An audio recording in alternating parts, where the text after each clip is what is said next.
Tri-State Wrestling presents Night of Champions, June 25th at the Eagles Lodge in Vincennes. Every title in the company will be on the line. Will new champions be crowned, or will the reigning champions reign supreme? The main event features the number one contender for the TSW World Heavyweight title, Will Bray, taking on the champion Zach Hogan in an I Quit match. Will this be the end of Hogan's reign, or will once again he find a way to steal the victory and come out on top in the biggest event of the summer? As always, there's no need to get dinner beforehand. The Eagles will have concessions on hand. So bring the family and enjoy a night of indie wrestling and family fun. Doors open at 5:30 for a special live podcast with 10 Count Blog. At 6:30, witness the TSW Hall of Fame ceremony where 5 people will be inducted.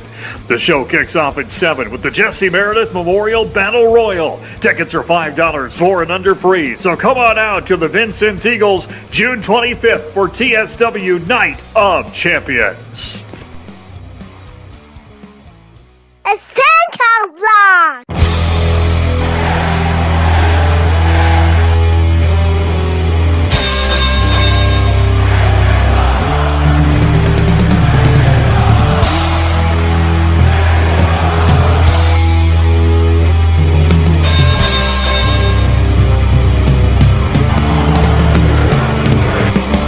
Hello and welcome to the 10 Count Podcast. I'm your host, Jason Tiller. Wherever you are and however you're listening, thanks for making us a part of your day. Before we go any further, we are fan and listener supported, bringing this podcast to you for free every Saturday. Be sure and support us by subscribing on iTunes and SoundCloud, and while you're at it, rate us on iTunes. That 5-star rating helps us get some attention and attract new listeners and sponsors. You can also visit our website, 10countblog.wordpress.com. We post every podcast there, as well as some cool blog entries. You can check out our social media and podcast page. Find us on Facebook, Twitter, Instagram, and YouTube, as well as checking out some of our favorite podcasts. Finally, be sure to check out our local indie promotions page, where we've provided links to some of the area's hottest indie promotions. That's all at 10countblog.wordpress.com. Well, this week's guest is AJ Riley. He's currently caught up in a Tri-State Wrestling feud with Terrence for the TSW Southern Championship, and he'll have the rubber match for that on June 25th at Night of Champions. AJ and I sat down to talk about his travels and his experiences, some of which are with the legendary Tracy Smothers. He talks about how everything is a learning experience for him, whether it's going on long car rides to Pennsylvania and Tennessee with Xander Kelly, Tracy Smothers, and Johnny Richards, or getting some pretty interesting feedback from other big names that have watched him.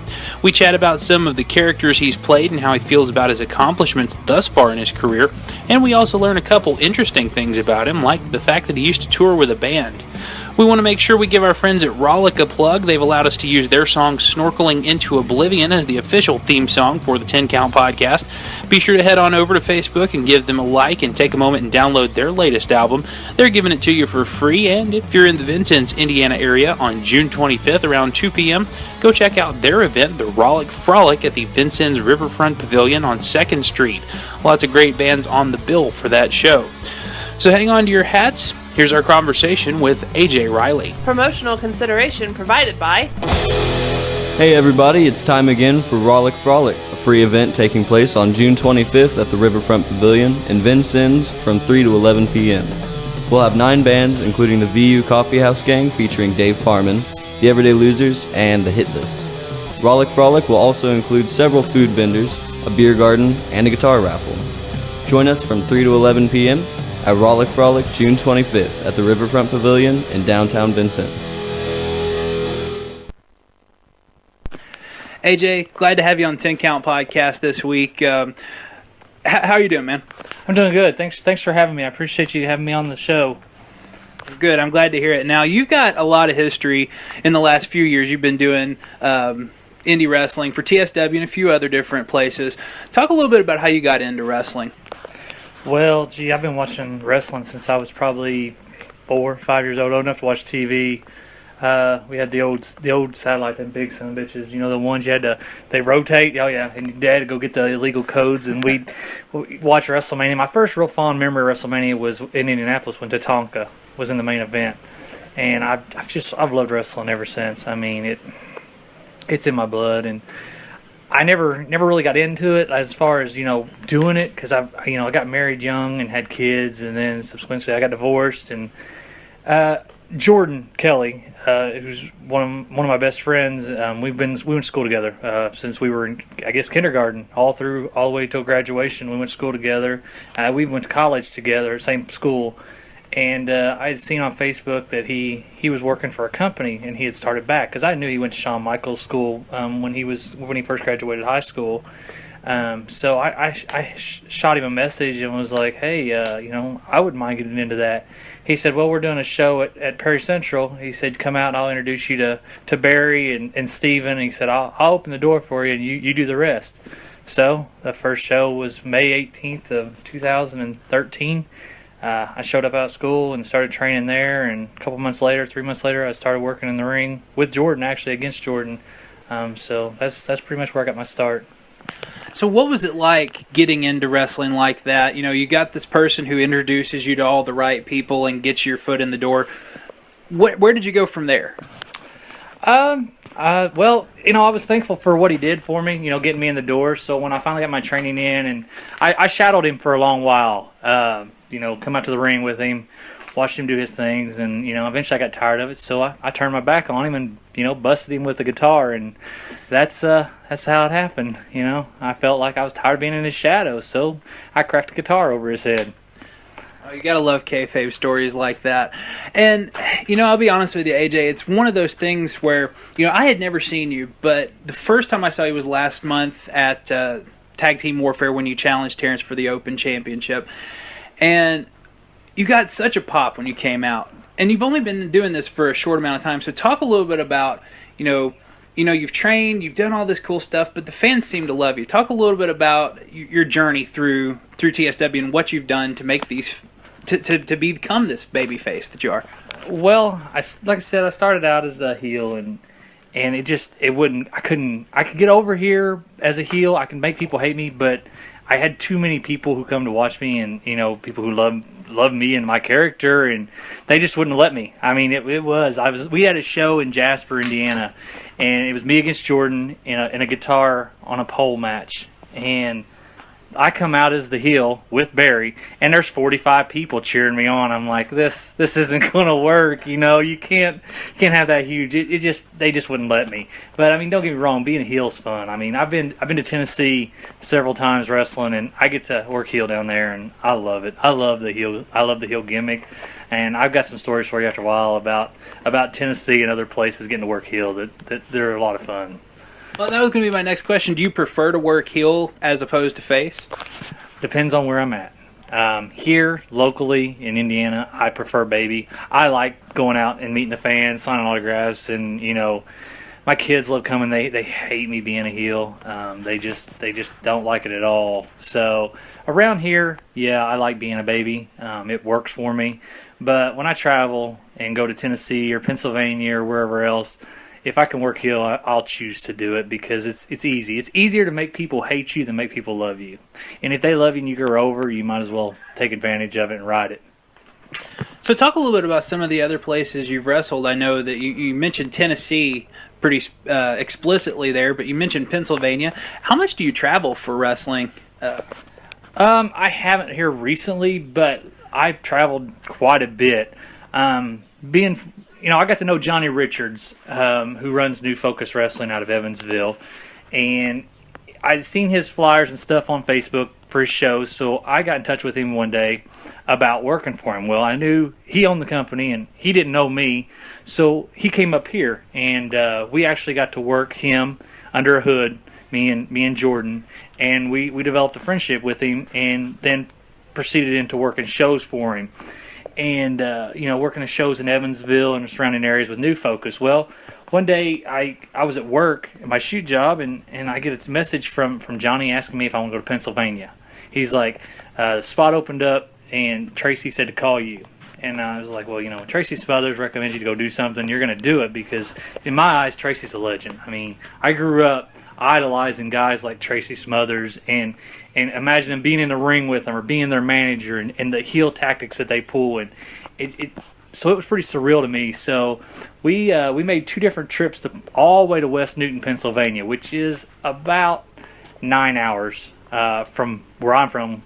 And so getting to spend 18, 19, 20 hours in a car twice with Tracy Smothers, I mean, to pay for that kind of knowledge, I don't think I could. But to receive it all for free, I mean, it's unbelievable the kind of knowledge that I've gained just from being around him and the stories I mean, he's been doing this for 30-some years, and I don't think even if I wrestle for the next 40 that I can gain the kind of knowledge that he has in his time. I mean, he's been everywhere. So his recommendation for me to go up there and work that show, was I was honored, humble. It was pretty cool. So where had Tracy seen you work to recommend you? Because it sounds like you have a pretty good relationship with him. I mean, did you work? You worked with him in New Focus or just with Johnny? Or I mean, how did that work out? Yeah, mostly that's where I met him. My first show that I ever worked for Johnny was in Winslow, Indiana, and Tracy was there. So I got to meet him, talk to him. He was super, super nice guy. He's willing to sit down and talk to you and teach you. And from there on, just started building a rapport with him.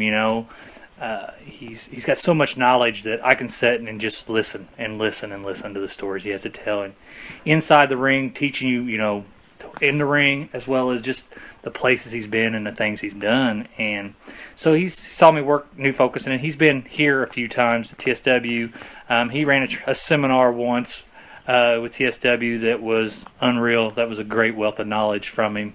So that's pretty much where I've got to know him. So let's backtrack a little bit. So 18-hour ride or 19-hour, whatever it was, to Pennsylvania with Tracy Smothers in the car. You can't just say that and not have a crazy story or two to tell. So talk a little bit take me through what it was like riding with him that far. You just shut up and listen. I mean, that's really all there is to it.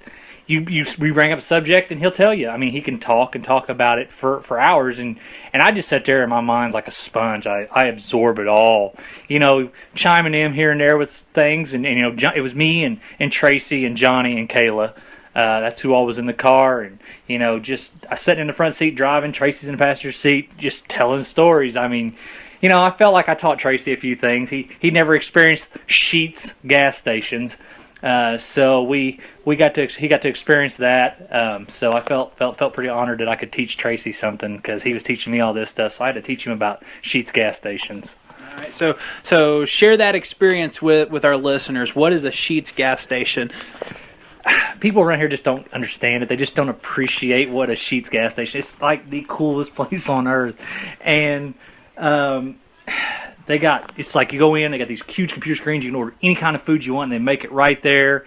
It's like a gas station / restaurant all in one. And it's just, I don't know. I fell in love with it. I used to tour with a band when I was younger from Pennsylvania. So that's where I learned about Sheetz, is going with them. I mean, we toured in a tour bus, and we would park at Sheetz gas stations because we would eat supper and then breakfast at Sheetz before we'd take off to the next town. But we always stayed at Sheetz, so they're a pretty cool restaurant. It's a pretty cool place to go. So you toured with the band. Again, things I didn't know about you, and we're learning on the fly because we didn't get the prep that we normally get for the podcast. So what did you play? Talk about your life in a band.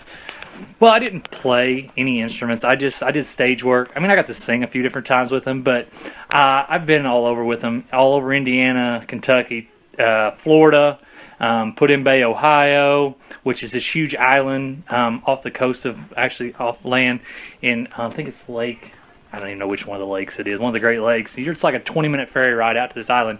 It's a huge island with 28 bars on it. I mean, it's awesome. And I've been, all over Pennsylvania with them and stuff, and I mean, it's experiences and stories of a lifetime, meeting other, famous bands and sharing the stage with them and stuff like that. I mean, it was a lot of fun. I mean, I've grown up now, and I don't quite go out to the bars anymore. But back then, 21, 22, 23, 24 years old, get to do that stuff. That was a lot of lifetime experiences. And that's awesome. And you see, I think I think that's kind of the trifecta, in my opinion, anyway. You know, bands, wrestling, and bars. Kind of where you want to be in life when you're 22, 23 years old, kind of. But anyway, let's backtrack a little bit more. We got sidetracked with bands and Tracy Smothers, but so you're in the car with Tracy Smothers. You guys get to Pennsylvania. Talk a little bit about that show. What did you do at that show that was memorable that you brought it up? I beat Johnny Richards 1, 2, 3 in the middle of the ring. I had to travel 9 hours in a car to West Newton, Pennsylvania, to RWA to pin Johnny in the ring 1, 2, 3. He won't admit it because there was no camera photographic proof. We don't have no video. I believe there's video, but I don't own it. And but I had to drive all the way to Pennsylvania to finally get a victory over Johnny Richards. So that's the most memorable part about a trip to Pennsylvania was beating Johnny Richards in the ring 1, 2, 3. So take me through that match. You drive 9 hours, you get to beat Johnny Richards, but what was it like? Nobody knew you guys there, or did a lot of people know? I mean, kind of what was the situation there for him to be able to put you over like that? Oh my God! You talk about smart marks, man. Pennsylvania, they are full of them. I've been a lot of places, but the people in Pennsylvania, they're a unique breed. We were in a triple threat match. It was me and Johnny. Originally supposed to be just me against Johnny. Well, they ended up putting another guy in it, and I can't on top of my head think of the guy's name. Was in the match, and he was a local, but he was a heel. We were supposed to be babies, and the crowd didn't know what to do. They didn't know us. So I've never been anywhere and got the "We don't know you" chant while you're in the ring as a baby because they didn't know who we was. And so I think we should have probably been heels. It would have probably worked a lot better. Chloe got the most pop of all of us. So, I mean, she was over. But the second time we went back up there, ended up being, we was part of like 3 different segments in the show. And we ended up, we was one-on-one and we got attacked. So then we ended up working a tag team match. And then we were part of the main event, which Tracy was in. So it was a lot of fun. It was a great experience. There was a lot of good guys there. Sanjay Dutt and some others worked those shows. So it was quite the experience. So I enjoyed it. What's it like working in a place where nobody necessarily knows you? I know, around here, people know you. People are going to expect certain things from you. But when you go somewhere where nobody knows your name, nobody knows who AJ Riley is, nobody knows who Johnny Richards is, what's that like psychologically? It's different. It's really different. Like, I mean, here, anywhere I go around here, somebody knows me. No matter where I work in Southern Indiana, someone knows me. Going up there where they did not know Johnny, they didn't know me, they didn't know Chloe.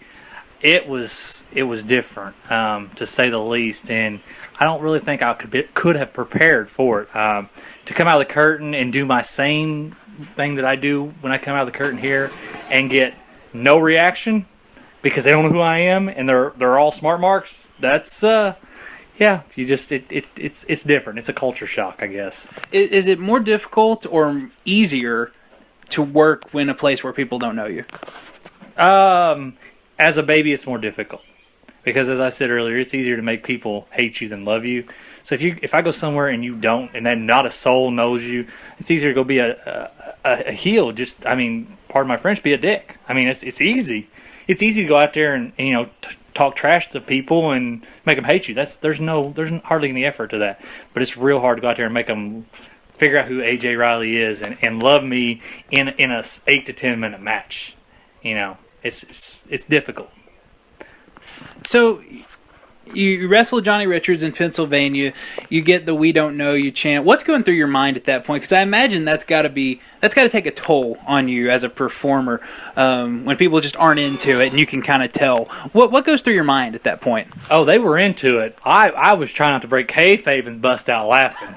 I mean, I found it hilarious. And then when me and Johnny be locked up, I go, "Do you hear these people? This is great." I was like, "We don't know you," and I don't know. There was a couple other chants that we got that just I did everything I could not to break kayfabe and just bust out laughing because to me it was funny as hell. And with Johnny in the ring, it made it even more comfortable. If I'd had to drive all the way to Pennsylvania by myself and not know a soul and work, probably would have been a little more, I wouldn't say traumatic, but a little different. But being there with those guys, it was easy to just laugh and and move on, and then have a good time with it in the back room. All right, so let's talk a little bit more about some of the things that you've done otherwise. Of course, you mentioned Tennessee. Talk a little bit about that story, because a lot of people wrestle different places around here, but I don't think Tennessee has been one that I've heard. So talk a little bit about what you guys do down there.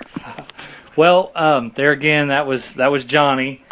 He's good friends with Gary Valiant, the Boogie Woogie Boy, and so Gary set him up. And then he ended up bringing me and Jordan with him, and or Xander Kelly, as everybody knows him. We all went down there, and we wasn't even supposed to work. Me and Xander. Johnny was booked for a match. We were just gonna go down there. Hey, show up if you need us. Our gear's with us. If you don't, we'll just make a name for ourselves and talk to people and get to know people. And we went down there, and at the time, me and Johnny were running this gimmick, the Shoot Squad. And so Johnny was already an established heel, and they hate him. They hate him in Lebanon, Tennessee, like with a passion. So, obviously my match is up, and all I do is come out with Johnny and let him get on the microphone, and they hated me. Hated me right away, just because guilty by association. Oh, I was. So it was so much fun, and the first show we did down there was in December. So they had Santa Claus there, and I was like, you know what, I'm going to make a name for myself. So I went over there at the end of the match after I'd got cheated and lost, or I tried to cheat and got beat. I had old Santa by the collar, and I was going to bust him in the mouth and break those glasses, and man, those kids hated me for it. So then, fast forward to the next month, we go back down there, and so we come out, and they're booing. Johnny worked first, and I was working a guy named Buzzed Up, who's a great, phenomenal talent. And he's over huge down there, and so Johnny comes out, and we're talking trash to the fans, whatever you can come up with, just all kinds of trash talking. And them security guards down there, they got a lot of work because those fans are rowdy, like holding them people back. They truly want to fight you. Like every show I've been to down there, we have to either wait till everybody leaves, or security has to walk out with us because they will wait outside to beat our ass. Especially Kayla, they want to beat her. Every time we go down there, I don't know why. She don't do anything. She don't say anything. She just comes out to the ring, and man, they hate her. They hate us all. So second time we're down there, and we come out for Johnny's match, and I'm trashing the fans, and Johnny's mouthing it. So we come back out for my match, and I had a sucker, and I get on the microphone, and I was like, Johnny, we shouldn't be like this. We should apologize. These great people paid their hard-earned money to come see us, work. I feel bad. I said, so what I'm going to do is I'm going to invite a little kid up here. I'm going to apologize, give him some candy, make amends, and all that. So I was like, is there any little kids want a piece of candy? Well, this little girl, she was, bless her heart, she's probably 6, 7, 8 years old, little blonde-headed girl, little cute little girl. She was such a sweetheart. She come up there, and I asked her name, and she told me her name, and she told me how old she was, and I was like, if I give you this sucker, will you forgive me for being mean and, saying mean things? And she's like, yeah. I said, okay. So I reached out with a sucker, and she reached her hand out. I threw it on the floor and stomped on it. I wouldn't give you little snot-nosed brats anything. And then just started laughing. Oh, you talk about hatred. The little girl started crying, and the fans were livid. Oh, my God. And that's what I love about being a heel. Just love it. Other stories, Jasper. We were in Jasper, me and Xander, and we're working a match. And he comes out. I come out first. I'm in the ring. They boo me. Blah blah. Here comes Xander out. With the time he was Johnny Bangkok. He comes out rare, reminds me of the Ultimate Warrior, all hyped up, and he's running around. And he stops this little 4-year-old boy and gives him an autographed Johnny Bangkok picture. Well, he continues around. Well, I jumped out of the ring and went over, and this little kid's holding it. This 4-year-old boy. I take it out of his hands and rip it up and throw it in his face. Little kid just pouring down this kid's face. Inside, I'm not that mean person. I have kids, but to just know that, you're getting death stares from everyone in that crowd because they can all see this poor little 4-year-old boy bawling because I just took his autographed Johnny Bangkok picture, ripped it up, and threw it in his face. So, I enjoy it. It is fun. Don't get me wrong. Being a heel is great. And being Barry Baker, Sweet Daddy B, we had a storyline whenever I was a heel. He used to come to the ring with a guitar, an actual guitar, acoustic guitar, and I would play the guitar and he would sing. more like a howl, I guess.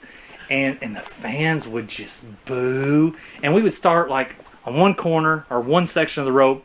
And as we'd make our way around, by the time we got to the third section of fans, I couldn't even start playing the guitar. They were already booing and telling us to shut up. And I would tell them that they should be honored. We should be in Nashville recording an album and just shit like that. And they hated it. I mean, hated it. But so I like it. Don't get me wrong. Being a heel is great.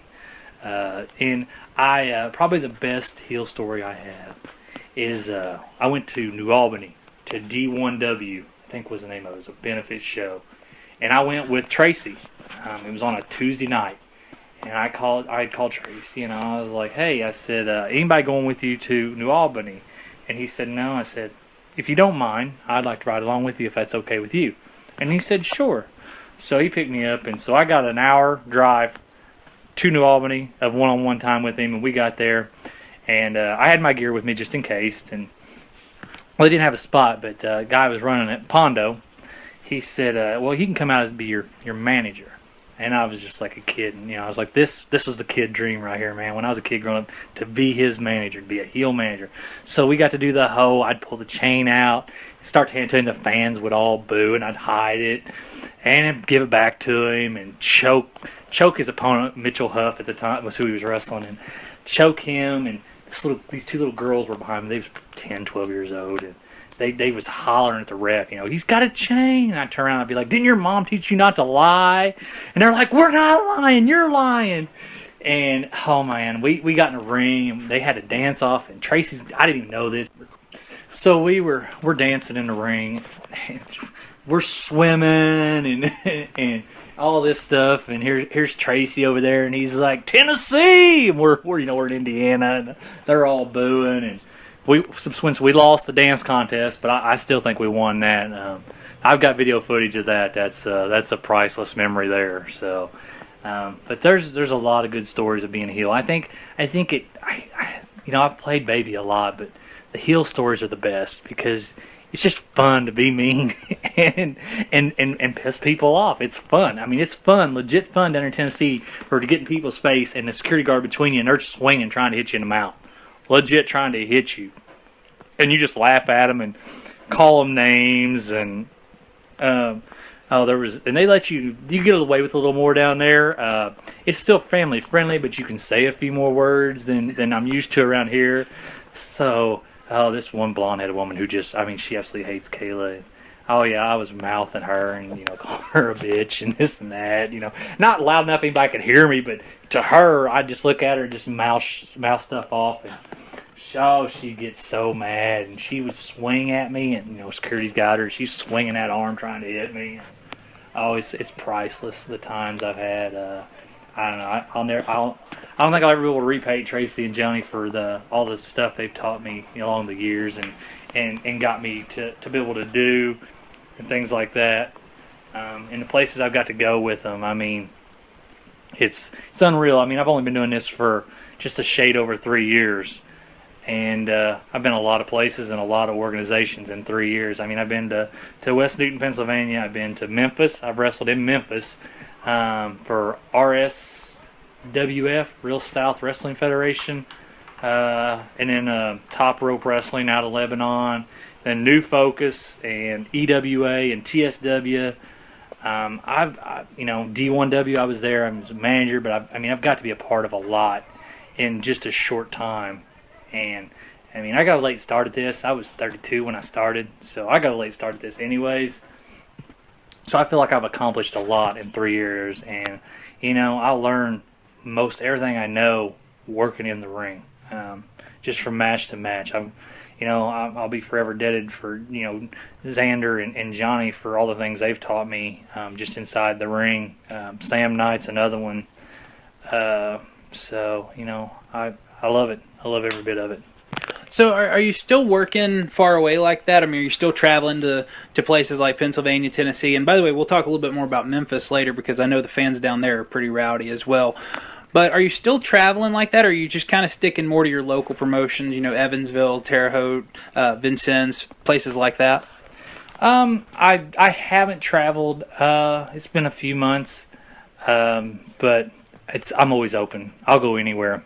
If it's opportunities there, I'll go. I've shared the ring with a lot of people, a lot of good wrestlers, a lot of people who've been there, so I'll go anywhere I can go to learn. I'm always willing to learn something that I don't know, or something, a better way to do something, whatever, to build who I am. My character, I came up with it all on my own, and I've just built it from what it was, 3 years ago to what it is now, and with the help along the way of just people's advice, like working shows and getting to sit in the locker room and talk to some of the names that I've been around, and just hear their advice, their stories, criticism, whatever they've got. What's some of the most memorable criticism or advice that you've gotten from the people you travel with? 'Cause, it seems like you've had a lot of opportunities to work with a lot of different names here in the area. Most of mine, I listen to Jordan Alexander and Johnny a lot.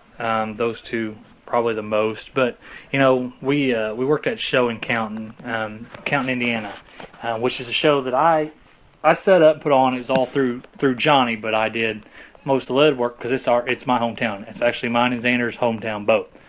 And this last show we had back in March, we had a ladder match, a main event ladder match. It was me against Xander, baby on baby. So, and we rocked the house. And when we got in the locker room, Rob Conway was there, and he's like, "Wow." He's like, "You guys really brought it down." He goes, "I didn't get to watch." He goes, "But I didn't have to." He said, "I could hear it." He said, "I could hear everything." He's like, it was insane how well you guys got over out there.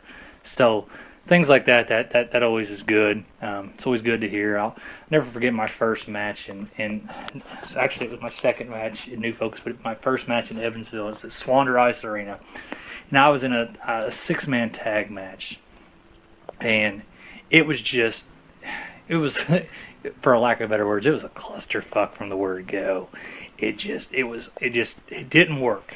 And a lot of times 6-mans don't, especially if you don't know each other. And we didn't.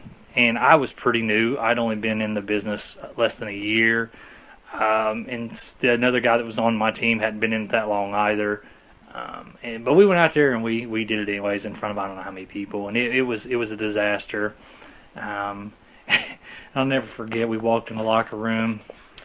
It's Simon Dean's in there. And I don't know if you remember Simon Dean from WWE, Simon System. His first words were, "Well, at least Vince McMahon wasn't watching. Nobody got hired or fired." And I'm like, really? I'm like, I already knew it was a shit match anyways. It was like, then I have to hear a guy that was in a WWE just let you know really just how bad a match it was. But hey, it was a learning experience. I took it on the chin, because I knew it was bad. And everybody in the ring knew it was bad. But it was a learning experience, and hopefully if I ever, am in the same building as him again, that I won't receive the same kind of feedback. Yeah, absolutely. And that's got to be kind of a gut punch to hear somebody from WWE say, "Oh, that was just awful." And you knew it was awful from the get-go, but it was just, what's it like hearing that kind of feedback? I just shook my head. I already knew. I was just like, I guess it wasn't as bad because I knew it was bad, and I knew he was watching because I saw him standing at the window when we were coming back. I guess it would have been worse if I'd went out there and thought I put on the match of the year, and then come back and hear that. That would be a gut punch. But knowing that it was terrible, it didn't bother me as much. I expected it out of him. I expected him to say that it was bad. Didn't quite expect him to say it that way. I think he followed it up with, "But what do I know? I've only been watching wrestling for 35 years. So, it was what it was, and I didn't take it to heart because I knew it was bad." So let's talk about something closely related to that. In-ring preparation and all the things that you have to do to get ready for a match to make it not seem like it's so bad. Talk a little bit about what you do now, ever since then, to be more prepared in the ring.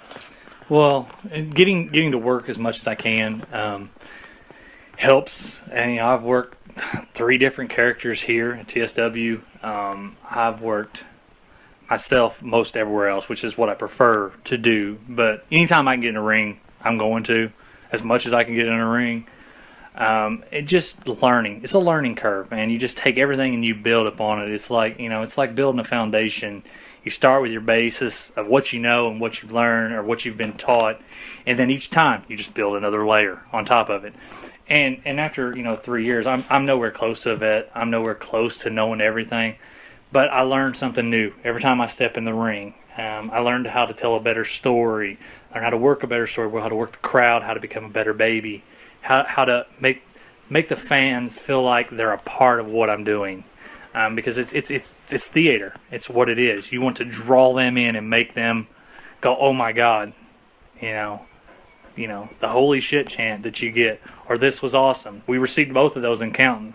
I felt like we made a connection. Did it help that we're both from that area and there was 250 fans there to see us? Yeah, I mean that helped a lot. But to hear those chants in the middle of the match. Those were pretty awesome. That's a good feeling. That lets you know you're doing something right. Of course, tell a story on Xander. I wish he would have let me know before that show that he was going to spray tan and be completely dark in these trunks. And here I come out white as a ghost in this match. So then you see these pictures of us, and you've got Jordan here who is tan beyond tan, and then you got me. I was like, next time you could at least let me know and give me the chance to go do that too, so I don't look like a ghost standing next to you. I mean, it was bad enough that I'm white, but then you're dark tan, and then you're standing next to me makes it look 10 times worse. And then I have to share the ring at the end of the match with him and Rob Conway. So then I really look like the odd man out here. I was gonna say it makes you look really unprepared, right? It was bad. It was awful. I was like, "Are you kidding me, Jordan?" Oh, but it was funny. I laugh about it now. I was like, "But next time we work one-on-one, you better tell me you're spray tanning."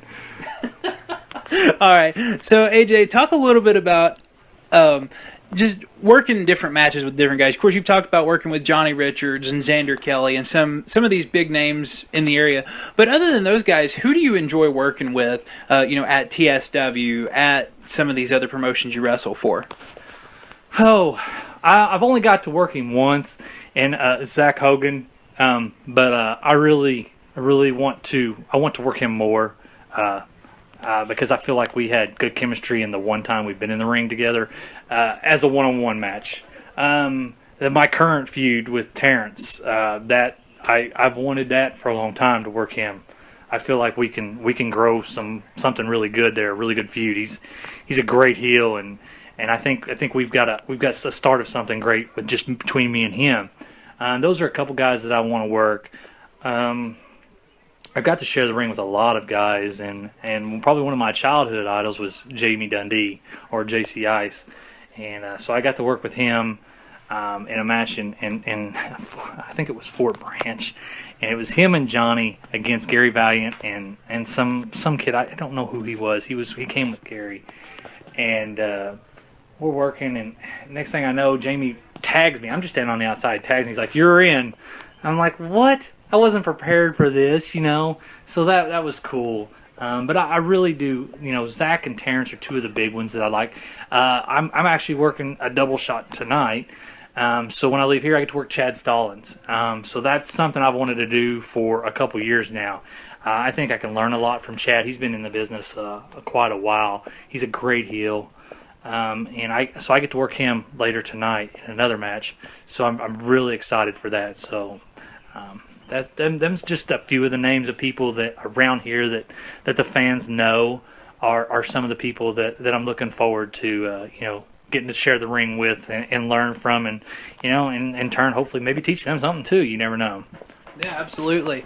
And so I got another silly question for you, and I'll give you time to think about it a little bit before you have to answer. But if you had anybody in the world you could go work with, who would it be? I know for a lot of people, they talk Ricky Dragon Steamboat or Dean Malenko, Eddie Guerrero. They talk about some of these guys, living or dead, who they would love to work with because they learn so much. And it sounds like that's kind of the mentality you have as well. You want to learn as much as possible. So if you could work with anybody, living or dead, who would it be? Wow. If I had a dream match, a tag team dream match would be me and Xander. We were together at one time when we were called Pretty Extreme. A dream match of mine would be me and him against PG-13. I grew up idolizing those two guys. They were everything that I wanted to be in wrestling. They were fun. They were connect with the crowd. They had that youthful feel to them. I remember going to USWA. I mean, there's nothing ever going to compare to USWA. Never. I mean, I watch WWE and stuff like that, but none of it's ever going to compare to USWA. To me, that was wrestling at its finest. That's true old school wrestling, and that's what I love. I love the old school feel. I love the talking and the hair pulling and the pulling of the tights and fighting with the fans. I mean, I've watched matches with Tracy where I bet they didn't bump 5 times, but they sold the crowd just from the tactics, the heel tactics of the claiming he pulled his hair, claiming he pulled the trunks, claiming he had a chain, claiming the manager interfered, fans arguing. That is true wrestling to me. Beyond anything, that's wrestling. So if I had a dream match, that would probably be it. Now, as far as one-on-one, there's so many out there. It's really hard to give one specific person, but living or dead, Eddie Guerrero would be one. That would probably be my choice. Female wrestler, Sasha Banks, because she's gorgeous. But, other than that, no, Eddie Guerrero would probably be my choice because he's unreal to watch him work in a ring. And I could only imagine what you could learn from him because he was a true gift to the business. He really was. Through and through, he was awesome. I really like AJ Styles now. I mean, I like the indie guys. When I do watch wrestling, it's a lot to do with the indie guys. Dean Ambrose, Seth Rollins, AJ Styles, Kevin Owens. Those guys. Those are the ones I like to watch. Those guys, they still have an old school feel to them. Even in WWE, which is sports entertainment, it's not wrestling. But those guys make you feel like the wrestling is still alive.